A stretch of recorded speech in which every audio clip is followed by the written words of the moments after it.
안녕하세요. 한국금융콘텐츠연구소 에디터 홍기현입니다. 네, 안녕하세요. 강동훈입니다. 네, 오늘은 똑똑하게 대출 받고 갚는 전략에 대해서 얘기 나눠보도록 하겠습니다. 네.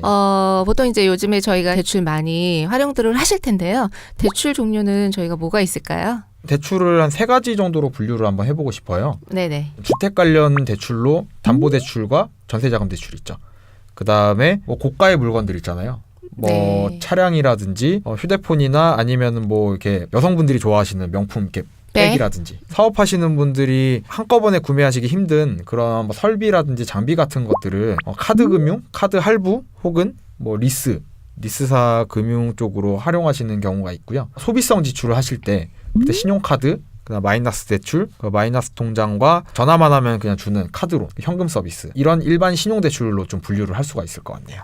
네. 종류가 많네요. 근데 어떻게 잘 빌리는지 알아볼게요. 그래서 저희가 주택담보대출이라든가 전세자금 대출을 받을 때는 저희가 코픽스를 기준으로 해요. 코픽스 같은 경우에는 주택담보대출 기준금리고요. 8개 은행의 평균을 낸 게 코픽스 금리라고 하는 거고요. 일반적으로 금융권에서는 고객분들한테 이제 대출을 해줄 때 코픽스 기준에다가 가산금리를 더해서 고객들한테 금리를 정하죠. 대출 금리가 은행권이라든가 금융권마다 다 틀리죠. 코픽스 금리 중에도 종류가 두 가지가 있어요. 혹시 알고 계셨나요? 들어봤어요. 무슨 신규 취급액 기준, 그다음에 네. 잔액 기준. 네, 잘 알고 계시네요. 그래서 먼저 신규 취급액 기준 같은 경우에는 앞으로 조달될 자금에 대한 금리를 정하는 게 신규 취급액 기준이고요. 그러니까 말 그대로예요. 잔액 기준 같은 경우에는 기존에 있었던 금리랑 앞으로 조달할 그 신규 자금에 대한 금리를 평균으로 낸 게 잔액 기준인 거죠. 잘 빌리는 전략에 대해서 저희가 지금 얘기를 하고 있잖아요. 네네. 네, 그래서 잘 빌릴 때는 당연히 금리가 0.01이라도 좀 낮은 게 맞아요. 아무래도 좀 그럼요. 좋죠. 그럼요. 신규 취급액 같은 경우에는 뭐 예를 들어서 금리가 좀 높아진다 이러면은 당연히 내 대출 금리도 높아지는 거잖아요. 그럴 때는 잔액 기준 방식을 좀 취해 주시는 게 유리하고요. 네. 앞으로 금리가 좀 내려갈 것 같다라고 하면은 당연히 시장에서는 좀 낮은 금리로 조달을 받을 거잖아요.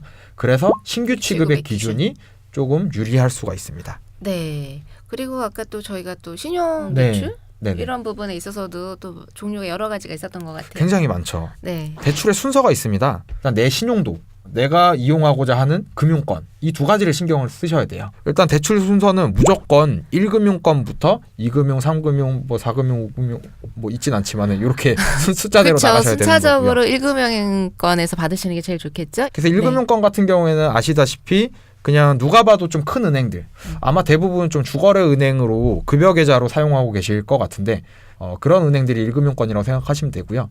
2금융권 같은 경우에는 기능들이 좀 굉장히 많은 금융사들이 많아요. 지갑 속에 여러 장 갖고 계시는 뭐 카드사, 네. 그리고 저축은행. 저축은행, 그리고 보험사도 2금융권이고요. 네. 캐피탈, 네. 뭐 리스사, 증권사도 2금융권이고요. 음. 그리고 협동조합. 뭐 협동조합들, 네. 뭐 축협, 뭐 수협, 농협. 지방 단위의 농협, 그 다음에 신용협동조합도 마찬가지로 새마을금고도 마찬가지고요. 이런 2금융권들이 있는데 대부분의 2금융권의 대출액을 갖고 있으면은 신용도가 안 좋거나 문제가 있거나라고 해서 2금융에서 먼저 대출을 받았구나라고 생각하는 경향들이 있어요.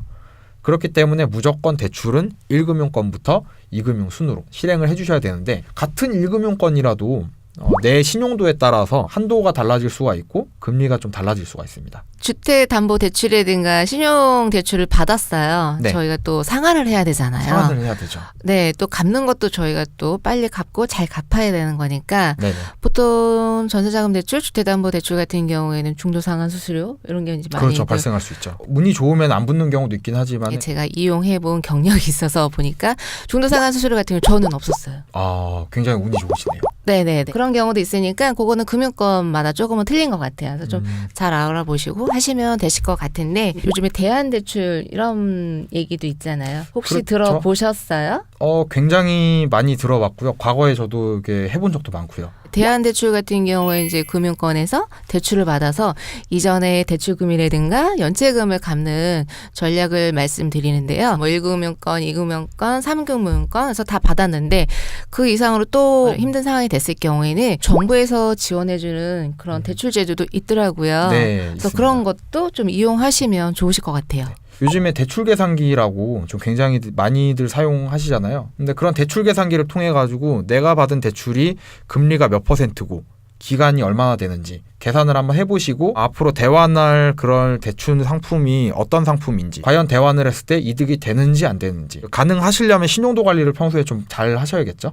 네네, 그렇죠. 신용도가 첫 번째 가장 신경 쓰셔야 되는 부분인 것 같아요. 그렇죠. 네. 네네. 그리고 이제 제가 봤을 때는 지금 금융권 선택하는 거, 네네. 금융권마다 지금 네. 금리가 대출 금리가 다 틀리니까 네네. 이왕이면은 많이 내지 않는 낮은 대출 금리를 적용하는 금융권을 선택하시는 게 좋겠죠. 네. 그래서 오늘 강동훈 에디터님이랑 대출 뭐 잘 빌리고 그다음에 갚는 전략에 네. 대해서 말씀 나눠봤는데요. 네, 건강한 금융생활 하시길 바라겠습니다. 네. 감사합니다. 감사합니다.